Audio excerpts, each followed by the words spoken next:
नमस्कार दोस्तों, स्वागत है आपका हमारे चैनल चार जागेंद्र मिश्रा में। 20 सितंबर से 6 अक्टूबर पितृपक्ष श्राद्ध पक्ष। आज से भूलकर भी न खाएं ये 7 चीजें। पितृपक्ष की शुरुआत आज से हो गई है, यानी आज पूर्णिमा तिथि से पितृपक्ष की शुरुआत हो गई है और यह 6 अक्टूबर यानी कि अश्विनी मास के अमावस्या तिथि तक चलेगी। दोस्तों, हिंदू पंचांग के अनुसार भाद्रपद मास की पूर्णिमा तिथि से पितृपक्ष की शुरुआत हो जाती है और ये अश्विनी मास के अमावस्या को समाप्त हो जाती है। पितृपक्ष कुल 16 दिनों तक होते हैं। इस बार पितृपक्ष यानी कि आज 20 सितंबर दिन सोमवार से शुरुआत हो चुकी है और यह 6 अक्टूबर तक चलेगा, यानी कि पितृपक्ष और श्राद्ध पक्ष, इसे दोनों कहते हैं। श्राद्ध पक्ष यानी पितृपक्ष में श्राद्ध किए जाते हैं, अपने पूर्वजों के नाम पर उन्हें तर्पण किया जाता है, उनका श्राद्ध किया जाता है, तिथि के अनुसार किया जाता है। जो जिसकी जैसी तिथि फंसती है उसी के अनुसार, यानी कि पूर्णिमा से लेकर अमावस्या तक जो तिथि आपके पूर्वजों की पड़ती है उसी तिथि पर आप उनका श्राद्ध करते हैं। मान्यताओं के अनुसार पितृपक्ष में कुछ विशेष चीजों को नहीं खाना चाहिए।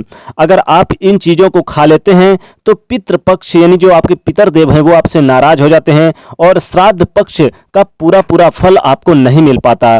इसलिए पितृपक्ष में भूल कर भी ना खाएं ये 7 चीजें। मान्यताओं के अनुसार पितृपक्ष के दौरान पितरों की आत्मा की शांति के लिए यानी कि श्राद्ध तर्पण किया जाता है। पिंडदान अवश्य करें। पितरों के निमित्त कुछ श्रद्धा से आप दान करें, अर्पित करें, तभी यह श्राद्ध कहलाता है। और जो परिजन अपने पूर्वजों के लिए श्राद्ध कर्म नहीं करते हैं, कुछ भी अर्पित नहीं करते हैं, उनका श्राद्ध यानी कि जो उनके जो पूर्वज होते हैं, जो उनके पितर देव होते हैं, वो मुक्ति तो नहीं पाते लेकिन उनसे नाराज भी हो जाते हैं। इसलिए उपाय जरूर करें श्राद्ध पक्ष में। पितृपक्ष में अगर अपने पूर्वजों को याद करें, उनके निमित्त जल अर्पित करें, काला तिल डाल के 1 लोटा सूर्यदेव को, तो पितृदेवों का आशीर्वाद मिलता है। कई जन्मों के पितृ दोष से मुक्ति मिल जाती है।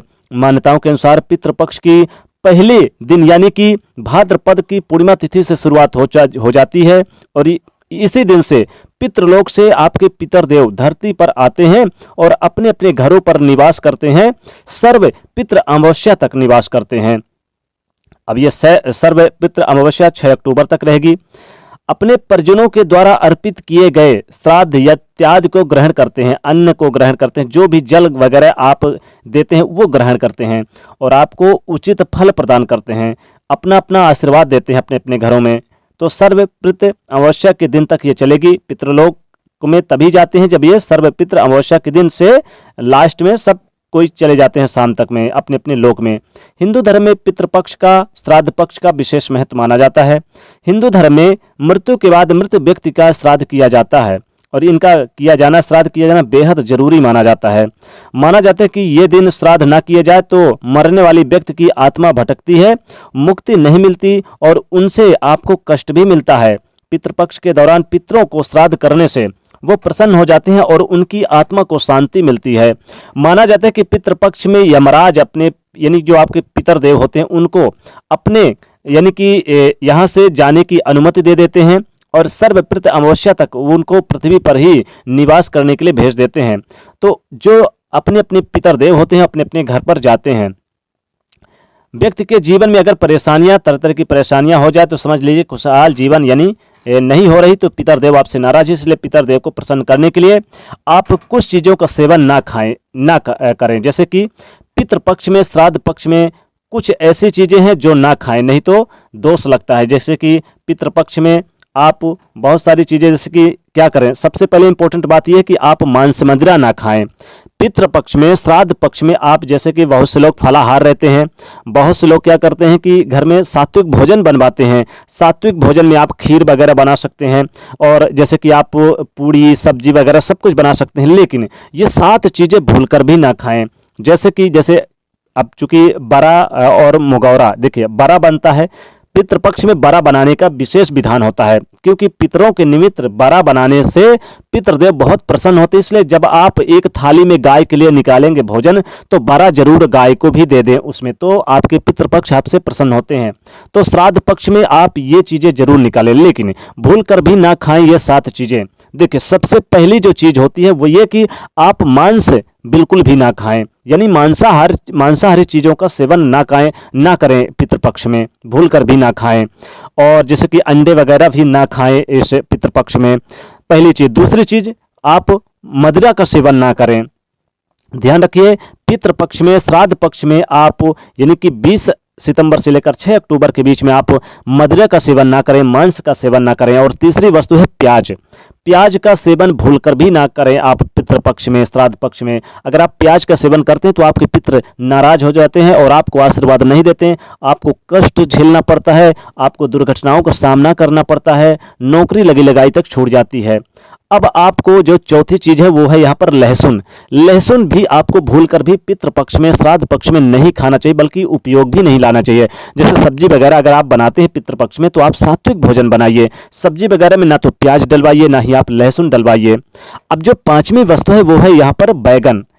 बैगन, जिसे बहुत सारे लोग भाटा कहते हैं, तो बैगन का भी आप भूलकर भी यूज यानी ना करें पितृपक्ष में, सब्जी भी ना बनवाएं। इससे पितृदेव आपके नाराज हो जाते हैं और आपके जीवन में खुशहाल जीवन भी आपका तंगहाल जीवन हो जाता है।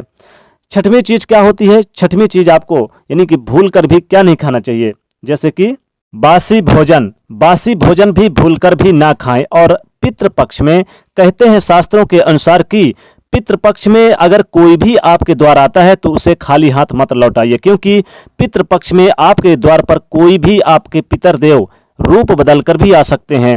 इसलिए उन्हें पितरदेव मानकर आप उन्हें ना तो बासी भोजन खिलाएं।